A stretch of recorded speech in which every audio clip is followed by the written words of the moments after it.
नाज़रीन, इस वक्त हमारे साथ रावलपिंडी इस्लामाबाद की स्टेज, रेडियो और टेलीविज़न की मारूफ आर्टिस्ट सपना शाह मौजूद हैं। आप भी यौम आज़ादी की तकरीबात में शामिल होने के लिए यहाँ आई हुई हैं।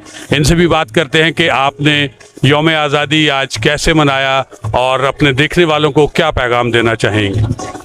जी अस्सलाम वालेकुम। आज बड़ा खुशी का दिन है क्योंकि हमारा जश्न आज़ादी, यौम आज़ादी का दिन है और अल्हम्दुलिल्लाह कि अल्लाह पाक का लाख लाख शुक्र है कि हम एक आज़ाद मुल्क में पैदा हुए और आज़ाद मुल्क में घूम रहे हैं और उन कौमों से पूछे जो ग़ुलामी की ज़िंदगी गुजार रहे हैं। और आज के दिन हमें ये दुआ भी करनी चाहिए कि अल्लाह ताला हमारे फ़लस्तीनी भाइयों को, बहन भाइयों को आज़ादी नसीब करे और उनकी मुश्किलात आसान करे अल्लाह पाक।